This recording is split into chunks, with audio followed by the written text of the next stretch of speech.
খলিলুল্লাহ ইব্রাহিম আলাইহিস সালাতু ওয়াস সালাম বিয়ে করেছিলেন দুইটা। ইব্রাহিম আলাইহিস সালাতু ওয়াস সালাম প্রথম বিয়ে করেছিলেন সারা আলাইহিস সালাতু ওয়াস সালামকে। সারা আলাইহিস সালাতু ওয়াস সালাম ছিলেন ইব্রাহিম আলাইহিস সালাতু ওয়াস সালামের প্রথম স্ত্রী, প্রথম বিবি। সারা আলাইহিস সালাতু ওয়াস সালাম একজন রাজ পরিবারের মেয়ে ছিলেন, রাজকন্যা ছিলেন, ধনাঢ্য ফ্যামিলির মেয়ে ছিলেন সারা আলাইহিস সালাতু ওয়াস সালাম। আল্লাহর পয়গম্বর ইব্রাহিম আলাইহিস সালাতু ওয়াস সালাম সারা আলাইহিস সালাতু ওয়াস সালামকে বিয়ে করলেন। সারা আলাইহিস সালাতু ওয়াস সালামের সাথে ইব্রাহিম আলাইহিস সালাতু ওয়াস সালামের বিবাহের একটা কাহিনী আছে, সুন্দর একটা কাহিনী। আমি সেই দিকে যাব না, কারণ এখন আপনাদেরকে ইব্রাহিম আলাইহিস সালাতু ওয়াস সালামের বিবাহের কাহিনী শোনানো উদ্দেশ্য নয়।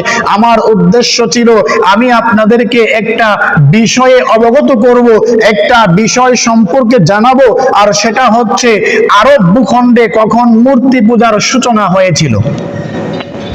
আল্লাহ পাকের পয়গম্বর খলিলুল্লাহ ইব্রাহিম আলাইহিস সালাতু ওয়াস সালাম বিয়ে করলেন সারা আলাইহিস সালাতু ওয়াস সালামকে।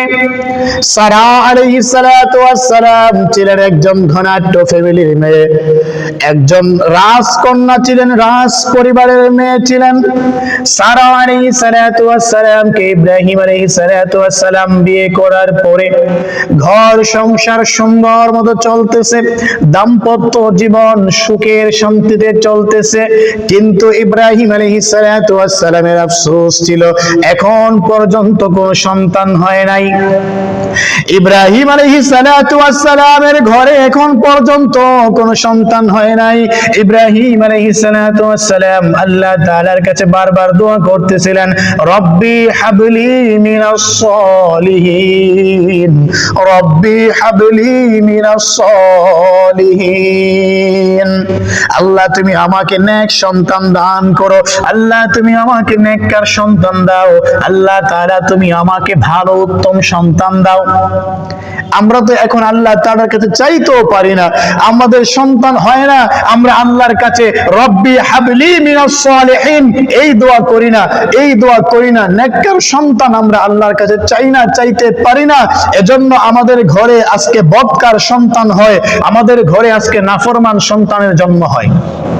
যেই সন্তান আমাদের অবাধ্যতা করে, যেই সন্তান আল্লাহর নাফরমানি করে, যেই সন্তান সমাজের জন্য, যেই সন্তান পরিবারের জন্য, যেই সন্তান রাষ্ট্রের জন্য হুমকি হয়ে দাঁড়ায়, আজকে আমাদের ঘরে এরকম বাজে, এরকম অপকর্মকারী সন্তানের জন্ম হচ্ছে।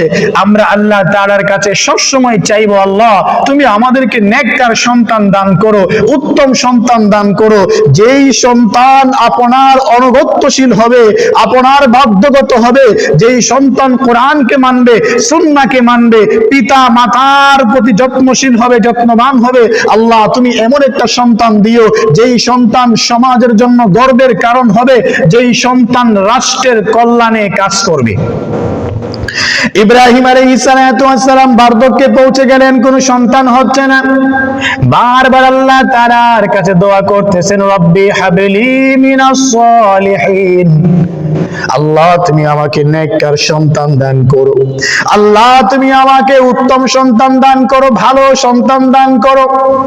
ইব্রাহিম আলাইহিস সালাতু ওয়াস সালাম আল্লাহ পাকের নির্দেশে আরেকটা বিয়ে করলেন। হাজেরা আলাইহিস সালাতু ওয়াস সালাম কে আল্লাহ পাকের পয়গম্বর খলিলুল্লাহ বিয়ে করলেন। ইব্রাহিম আলাইহিস সালাতু ওয়াস সালাম প্রথম বিয়ে করেছিলেন সারা আলাইহিস সালাতু ওয়াস সালামকে, দ্বিতীয় বিবাহ করলেন হাজেরা আলাইহিস সালাতু ওয়াস সালামকে। ইব্রাহিম পয়গম্বর আল্লাহ পাকের নির্দেশে হাজেরা আলাইহিস সালাতু ওয়াস সালামকে বিয়ে করলেন। আল্লাহ তাআলার কাছে বারবার সন্তানের জন্য দোয়া করতেছেন, আল্লাহ তুমি আমাকে একটা নেককার সন্তান দান করেন, নেককার সন্তান দান করেন। কারণ সন্তান ছাড়া কোনো ব্যক্তির জীবন সম্পূর্ণ হতে পারে না। বিয়ের পরে একটা পুরুষ কিংবা মহিলা বলেন, তাদের আশা আকাঙ্ক্ষা থাকে আমার একটা সন্তান হবে, আমার একটা ছেলে হবে, একটা মেয়ে হবে। এই আশা আকাঙ্ক্ষা প্রত্যেকটা দাম্পত্য জীবনের মানুষের থেকে যায়। যখন কোনো ছেলে মেয়ে না হয় তখন আমরা একটু পেরেশান হয়ে হয়ে যায়, আমরা একটু হাই হুতাশ করা শুরু করে দেই। বিষয়টা তো এমনই, বিবাহের পরে একটা ছেলে বা একটা মেয়ে বলেন, সকলেরই একটা আশা থাকে আমার একটা সন্তান হবে, আমাকে আল্লাহ তাআলা একটা নেককার সন্তান দান করবে, একটা মেয়ে দান করবে, একটা ছেলে দান করবে, এমন একটা আশা আমাদের সকলেরই থাকে। যখন আমাদের ছেলে মেয়ে হয় না, তখন গিয়ে আমরা পেরেশান হয়ে যাই, অস্থির হয়ে যাই, কত ডাক্তারের কাছে দৌড়াই, কত কবিরাজের কাছে দৌড়াই। যখনই শুনি কোন মানুষ আমাদেরকে সংবাদ দেয় অমুকের কাছে গেলে অমুকের মাধ্যমে হয়তো ছেলে মেয়ের ব্যবস্থা আল্লাহ করে দেবে, সেখানেই আমরা দৌড়াইয়া যাই, লক্ষ লক্ষ টাকা চিকিৎসার পিছনে ব্যয় করি, শুধুমাত্র যেন একটা সন্তান হয়। কারণ বিয়ের পরে সন্তান ছাড়া, ছেলে মেয়ে ছাড়া আমাদের জীবনটা হচ্ছে অসম্পূর্ণ, আমাদের জীবনটা অসম্পূর্ণ থেকে যায়, পূর্ণ হয় না। ইব্রাহিম আলাইহিস সালাতু ওয়াস সালাম আল্লাহ তাআলার কাছে দোয়া করতেছেন, রব্বি হাবলি মিনাস সালিহিন, আল্লাহ তুমি আমাকে একটা নেককার সন্তান দান করো, আল্লাহ তুমি আমাকে একটা ভালো সন্তান দান করো, উত্তম সন্তান দান করো।